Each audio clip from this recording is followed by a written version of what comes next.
Hello ladies and gentlemen, this is Mntv. We are here in Columbus, Ohio, and I'm your host today, Messi Nesta. And our guest today, he's coming from Ohio Media School. I won't say much about him, but he will introduce himself. Ladies and gentlemen, be with us. Hello, Wagner. Introduce yourself to the people.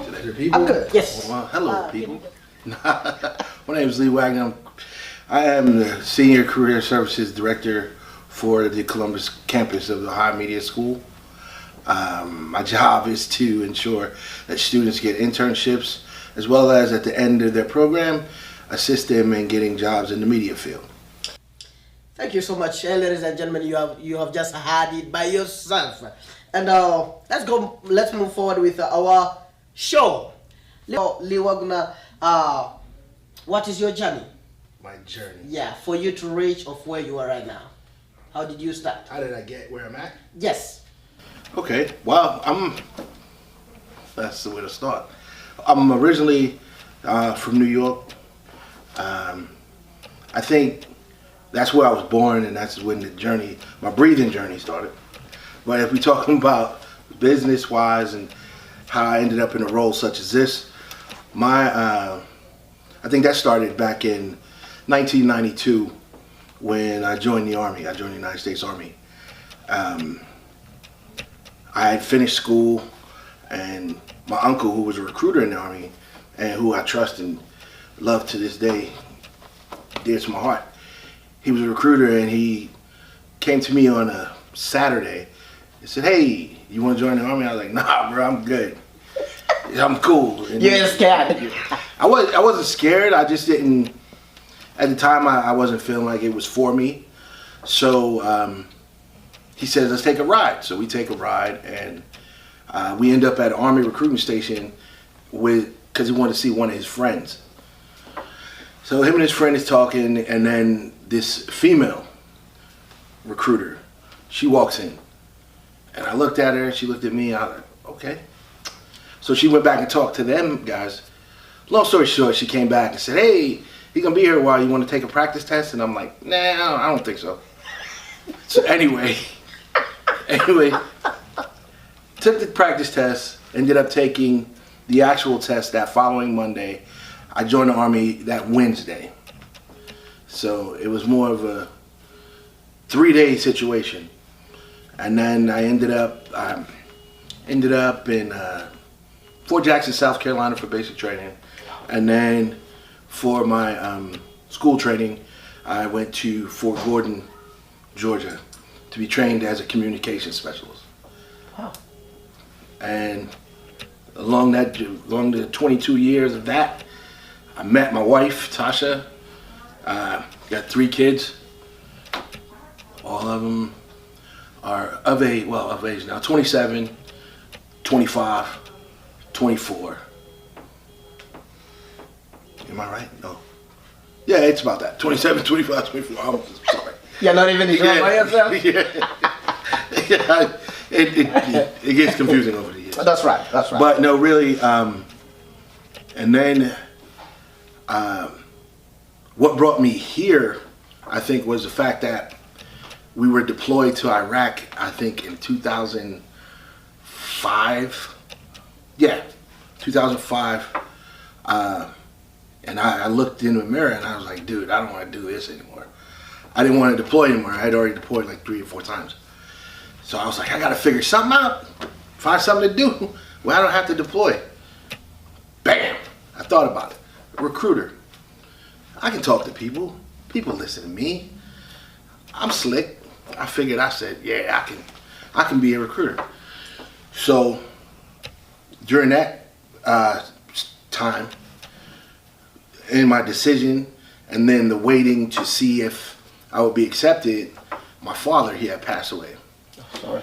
So I was like, man, I really got to get this going, because I wanted to be closer. I wanted to be more accessible to my mother. So my cousin, who was also in the Army, had secured me a place in New York, And he was like, all you got to do is say yes and you come here. And I was like, maybe. I thought about it, first my heart told me, yes, do it. But then after that wears off, you really got to use your mind and think.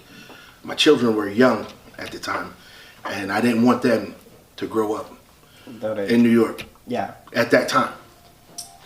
So my decision was to come here to Columbus because my wife's parents were here, which they still are. And it seemed like a more of a family type move. So I came here as a recruiter, did the first couple of years, was really good at it. And then I was in charge of recruiters for the next about 3 years here. And then I had to leave. I was sent back to New York, to Brooklyn, to be in charge of other recruiters. And one morning I just woke up and said, man, I think I'm done. With the recruiting?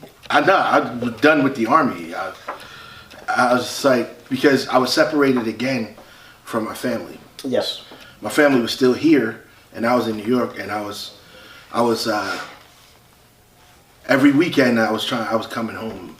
Every other weekend I'm driving or I'm flying home. Yeah. So I figured it was too much. And I figured I had ran my race. And I was able to finish when I wanted to finish. And not finish when somebody else tells you you're done. That's right. And one morning, it was a Friday morning, we had worked out and we were in the gym. Took a shower and just sitting around in the locker room talking to my supervisor, and just conversation comes up about how much longer you're gonna do this. He was like, yeah, you got how much in? I said, I got 21 right now. He was like, what you gonna give him, like 24? I was like, nah, I think I'm done. I said, I think I wanna put my paperwork in today. And he was like, what? I was like, yep, I think so. So I left the gym, got dressed, went back to my office, got on my computer, and started typing up my retirement paperwork. By the end of the day, I sent it to him. Though he was shocked, he was like, I can understand. They approved it. A year later, I retired, and I'm back here, and I told myself, I'm not working for nobody. I just don't feel like it. I mean, after doing 22 years in the Army and all the things that I've done, I deserve a break. So I took a break, stayed home, and after a while that gets boring. Seriously. But at the same time, my children were still in school. Yeah. Well, my 2 youngest children were still in school, and I'm making sure they get to school back and forth, and whatever little activities, and just enjoying life, being free, being unburdened, nothing, no clock to punch, no anything. Just being able to be at home with my wife and my children. And again, it gets old because you want to do something different. And went back to school just to do it because I could. And one day I was just like, man, let's do something different. So I happened to see an ad for a career service director's job here. So I filled it out. I want to say about 3 to 4 days later, I received a call to set up an interview. And I was like, wow, okay, let's see how this goes. So I come in, and unbeknownst to me, a friend of mine, Chandra, who I had worked with before, she was working here. And when I saw her, I was like, oh, wow. And she was like, hey, what are you doing? I was like, I'm interviewing for this job. She said, oh, okay. Let me know when you get done. I'm like, all right, cool. Talked to the gentleman, and he was very receptive, and I thought it was a great interview. And then I walked away. If I get it, I get it. If I don't, You're ready for everything. Yeah, so she calls me And she says, I talked to them after you left, and I told them they need to hire you. I was like, well, I do appreciate that. Let's see how far that goes. So now again, I'm just, if it happens, it happens. If it doesn't, I get a call from the National Career Service Director, and he's talking to me about my experience and such. And I mean, I'm a pretty straightforward person. I just told him, I said, if you want the job done, hire me. If you don't, then don't call me back. I mean, because there's no need for us to talk anymore. And